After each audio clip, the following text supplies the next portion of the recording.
So there are two things that are incredibly important to me.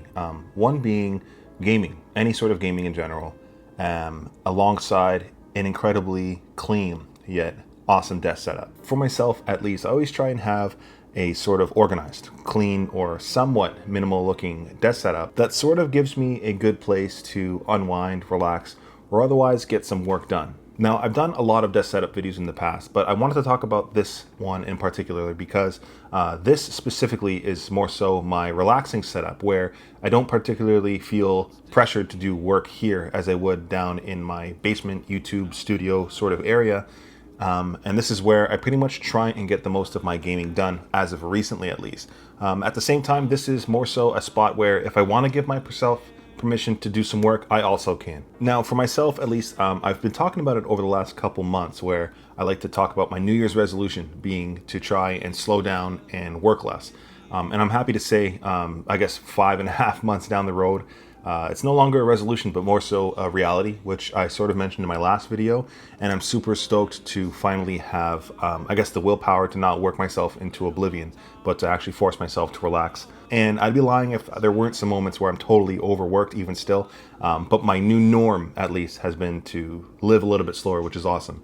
And having a designated spot for that has been a huge help. And that's this desk setup here. So yeah, pretty much with this desk setup, I want to talk about particularly my console gaming, which I've been hugely in love with as of recently, as well as a little bit of PC gaming, as well as, you know, some media and a little bit of productivity, of course, because that is still important. And I do also want to talk about my accessories, peripherals, as well as the desk. And I do want to give a huge thanks to Flexispot for sponsoring a portion of today's video, because I've been using their desk. This is the E7 Pro for about 12 months now. As with any setup though, the desk is definitely a solid foundation for pretty much any build you might be doing.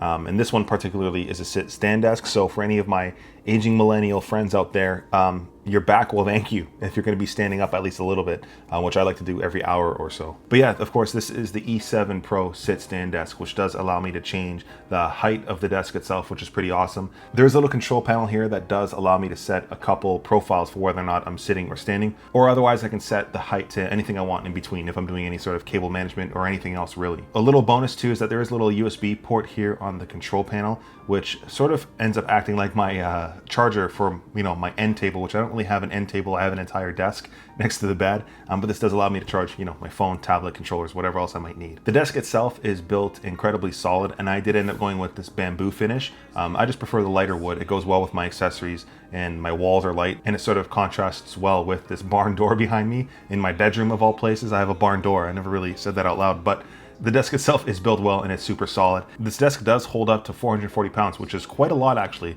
Not that I have so much stuff on here, but even when this desk is fully extended, it's actually incredibly sturdy, which sort of goes in hand with the build quality of this desk, so I really do dig it. Now, I personally did opt in to get a drawer here, which you can buy separately, but I use this drawer for any sort of little knickknacks, keyboards, mice, whatever else I want to throw in this little drawer. It does well for any sort of organization. And just like any wannabe minimalist such as myself, all the junk I can sort of keep out of sight, and I can pretend a little bit longer that I actually am a minimalist, which I don't think I am at this point, but you get the point. But yeah, using this desk over the last year or so has been awesome, and I do appreciate the cable management underneath here. It helps keep the cables out of sight, or otherwise there is a tray here, which I personally use for my power bar, where I can plug in all my stuff. And I'm usually the worst when it comes to cable management, but that is one of the best things you can possibly do for any sort of setup. So yeah, as the foundation of this setup, the E7 Pro sit-stand desk has been absolutely awesome. If you do want to check it out, I will have a link down below in the video description. And thanks again to Flexispot for sponsoring a portion of today's video. But moving on, I do want to talk about the monitor in this setup, mainly because I chose this one specifically because of the huge amount of feature sets. Now, I've reviewed a ton of monitors, and I use a lot of different monitors day to day. And typically, I know a lot of people like to use 4K monitors, which I do. I have tons of 4K monitors, but this one is 1440p at 240 hertz. And I, again, chose this one based off of the feature set. Now, because of everything that I have in this setup, this monitor specifically allows me to keep things a little bit more clean, mainly because of the port selection is absolutely bonkers, as well as the actual sheer performance. Now, this is an OLED panel, so in terms of how it looks, there's pretty much going to be nothing better than an OLED panel. And this specific model is the GP27S from KTC, which is a not as well-known brand, but the actual panel in this display is an LG WOLED panel. So that's their newer generation panel. So it is incredibly good looking, especially while gaming, doing any sort of media, as well as any sort of content creation I might be doing up here. This monitor, especially for the price point, is absolutely bonkers. And this 1440p specifically is my absolute favorite in the 1440p category.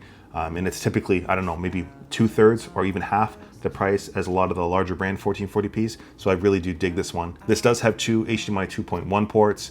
It has a Type-C port for, you know, my MacBook or anything I want to connect up to that or charge.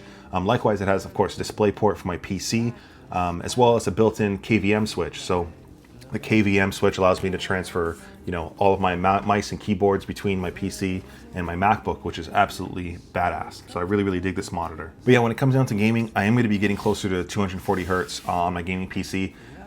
And of course, the consoles, my Xbox and my PlayStation 5, those are going to cap at what, 120 hertz on here. But honestly, I'm perfectly fine with it. And because I'm going 1440p, that's why I'm using the regular PlayStation 5 instead of my PlayStation 5 Pro, which I do have in my other setup. A little bonus with this monitor is it has some pretty damn good built-in speakers, again, which is another reason why I love it so much. And I don't think I've found anything in this price point that actually sort of matches this. I know Pixio has a similar version of this monitor. I think ViewSonic does, and I forget some of the other brands. They all have a similar build, but I find this one seems to be the best of the bunch within that price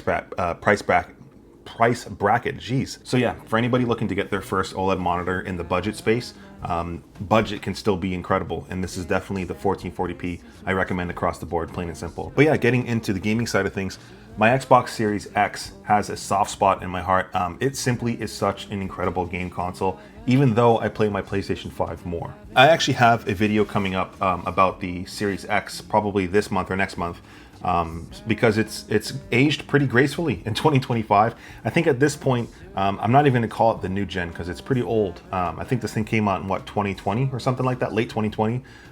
So yeah, this thing is absolutely bonkers. I love this system. For myself, at least, in terms of gaming, I recently just got into Expedition 33 and the Oblivion Remaster, which are two games that are on Game Pass. And to me, honestly, a part of the Xbox, Game Pass is definitely going to be one of the best possible values in terms of any sort of reoccurring subscription. That's just one of those things that I absolutely love. Game Pass is like a blockbuster in your PlayStation, but everything's always in stock, and there's always going to be a game for everybody, which is the best part about it. In terms of feature set, again, 120 hertz is more than enough for me for most cases when I'm gaming, and I love the media apps on here, the actual apps for, you know, music, Netflix, all that jazz. Having an actual dedicated native application for media is absolutely awesome, and I just always prefer using my Xbox for that, or my PlayStation really, over any sort of, you know, browser or anything on my PC. I like to just use my game console because it just works incredibly well. And honestly, in the world of gaming, people love to seem to butt heads about, you know, PC versus console, Xbox versus PlayStation, which is completely wild to me, since gaming is gaming, and all of these are going to give you such a good experience. It's absolutely crazy that people want to hate on each other for what they're gaming on. But the Xbox Series X does an incredible job. Again, you are getting 4K at 120 hertz depending on the game you choose. I'm using 1440p and it still looks absolutely awesome, especially on an OLED display. Now separately from that, again, I do use my PlayStation 5 more than my Xbox Series X, mainly because of the exclusives on the PlayStation 5 and that whole system. I absolutely love it. More so than the exclusives, I actually will play PC games on PlayStation literally because of the DualSense controller and the haptic triggers and the rumble and the built-in speaker and the built-in microphone. DualSense is just one of those features to me that makes me feel like I'm living in the future. I'm an old man living in the future, and I absolutely love the PlayStation 5 for that specifically. Now again, I am using the regular PlayStation 5 in this setup instead of the PS5 Pro because honestly, I'm in 1440p on this monitor, which I specifically chose to be, and I feel like the PS5 Pro potential is somewhat a little bit limited on my 1440p monitor. But I get to enjoy my PS5 Pro on either my basement TV or my basement setup with my 4K OLED monitor. But yeah, in terms of the exclusives on here, God of War Ragnarok, one of the best games I've ever played. I actually prefer the 2018 God of War over Ragnarok, but both those games are absolutely incredible. Ghost of Tsushima, Last of Us Part 2. My 4-year-old daughter loves watching me play Astrobot. Such a good system with the set of games on here. And again, similar to the Xbox Series X, the media, the apps, everything on here, it gives such a clean UI and an overall good experience. Now, one of the constants here between my choice for gaming is experience overall. I truly don't care what it is I'm gaming on, as long as I'm gaming, and the Xbox and the Series X and my PC right here all do an incredible job, and I absolutely love them, which is why they're in this setup. Now, I've spoken about it quite a bit. I did recently get back into World of Warcraft, so I have been playing a little bit more on PC as well as of late, apart from my game consoles.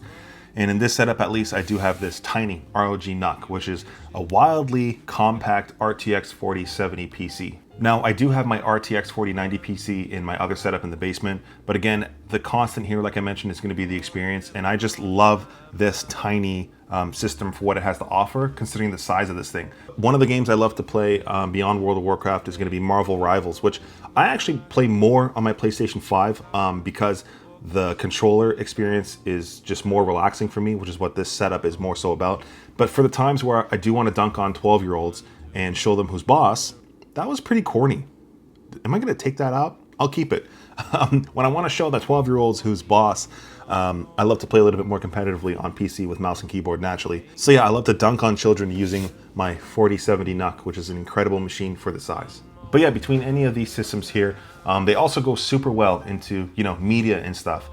For myself, there are times where I'm, just vibing out, listening to music, relaxing. I don't have my vinyl player up here like I do have in my basement, but I still love to throw up some music on either any of these systems, really. The speakers, again, on this monitor are incredible for what it is. So yeah, when it comes down to media, music is my thing to really relax you. Otherwise, I'm going to be watching some sort of show. I did get into anime over the last, year and a half, maybe 2 years at this point.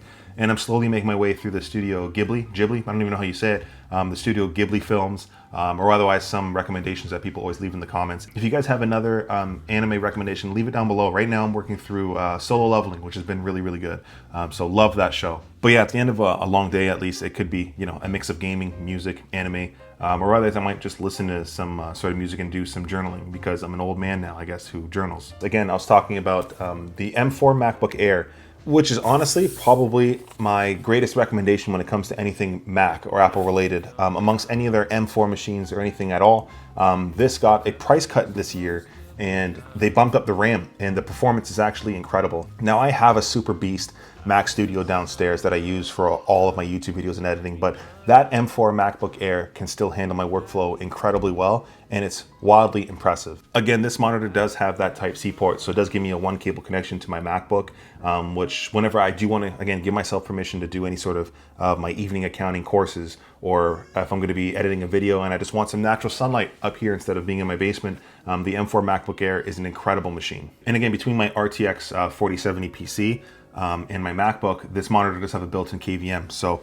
whatever machine I'm on, my mouse and keyboard follow perfectly, which is awesome. As for my mouse and keyboard, I recently got this Melgeek O2, I think it's called. I honestly love my low profile keyboards. Honestly, for myself, I just love the way they look, how they feel. They're good for my wrists, and I really, really dig them. This one in particular has a good level of connectivity. I mean, a lot of them really do. They mostly have wired connection, Bluetooth, and 2.4 gigahertz dongle, which again, this does have. I just love the way it looks and feels, and it sounds awesome. The only thing I could wish for when it comes down to this keyboard is a numpad version separately from this. I wouldn't want to get rid of this one, but I would want a second one with a numpad so I could use it during my day job, because that's how much I love this keyboard. It's really great.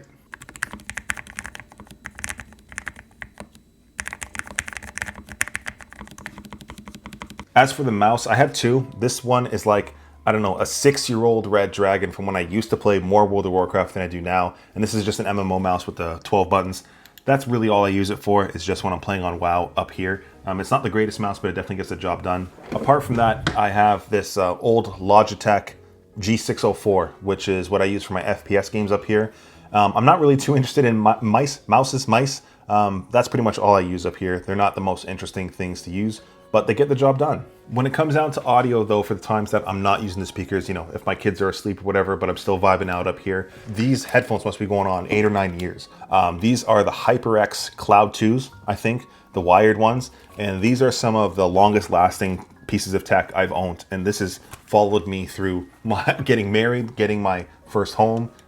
Everywhere I've been, those headphones have been too. So corny as that is, those headphones are flipping awesome. I'm gonna keep using them as long as they work, I guess. But beyond that, whenever I'm choosing to go wireless, I typically use my Sony Pulse earbuds. These sound incredible, and I wasn't expecting it when I first picked them up. I just assumed they're gonna be some shitty wireless earbuds. These are really, really great, and I love them. These just work really well between my PlayStation or my PC, whatever I'm on, and they sound great. So really, really dig these PlayStation Pulse earbuds. Now, as for the rest of the stuff in this desk setup, it's gonna come down to just my accessories at this point. The added stuff here, I love my Grove Made accessories, and Grove Made is expensive as hell. They really are, but they make some of the best product out there when it comes down to, you know, setup accessories and stuff. I'm currently using this light gray wool desk mat. It just breaks up the surface top of the desk a little bit and has a nice place to put my mouse, keyboard, whatever I'm doing, or otherwise just my hands if I'm gaming. I just like having it. It feels good on my arms and it looks good in the setup, and that's really as simple as it is. Apart from that, I do have this Grove Made desk shelf, which adds an incredible amount of verticality to the desk setup. You know, for my consoles, my PC, or otherwise the middle shelf here is great for any sort of notebooks, my earbuds, keyboards, or whatever else I have in here. Sometimes it's my laptop, and again, there's the space underneath the shelf entirely, which I still have available to me if I ever need some additional storage or space. Really love desk shelves for how they look and the functionality aspect. Apart from that, I think the last thing to mention here is this Xiaomi light bar, actually, and I think I bought this, I don't know, 2 years ago. These ones are actually surprisingly affordable. This one just connects on magnetically, and it helps illuminate the space really well, whether it's the daytime or nighttime. It just looks good and it does the job, and I really, really dig this light bar. I'm typically always going to have some sort of light bar in my desk setup since I don't have a lamp over here. There's really poor lighting in the evening in this corner of my bedroom, so this desk lamp does go a long way. And I only just recently realized that I can change the color temperature of this thing. 2 years after owning it, I just found out you can change the color temperature of this lamp. But yeah, really, really dig this Xiaomi light bar. But yeah, that's pretty much the desk setup. It really is an incredible place for myself to decompress, relax after a long day, get some gaming in, and for the odd time that I do want to do some work up here, it still has a great level of functionality for that. I don't know, for myself, again, between console gaming and PC gaming, I still love my console gaming. It's going to be my go-to just because I find it more relaxing, and the Xbox and Series X are incredible for that. For myself particularly, I am really looking forward to Grand Theft Auto 6. Of course, that got delayed. That's going to be a good one to play on. I'm probably going to get it on PS5 again, if I'm honest, because of the DualSense features. I really, really dig that. But yeah, between the available apps for shows and media and games and everything in between, each of these consoles have such an incredible amount of value, and I really do dig them. But yeah, that's the tiny little corner of my bedroom where I like to relax. If you guys have any questions about this setup, leave them down below. Otherwise, I will have everything here linked as well if you do want to check it out. Again, huge thanks to FlexiSpot for sponsoring a portion of today's video. Actually is an awesome desk. Be sure to check it out. I've been using it for a year or more. I don't even know at this point, but good desk. If you enjoyed the video, consider subscribing, and I really do appreciate you watching till the end. Till next time.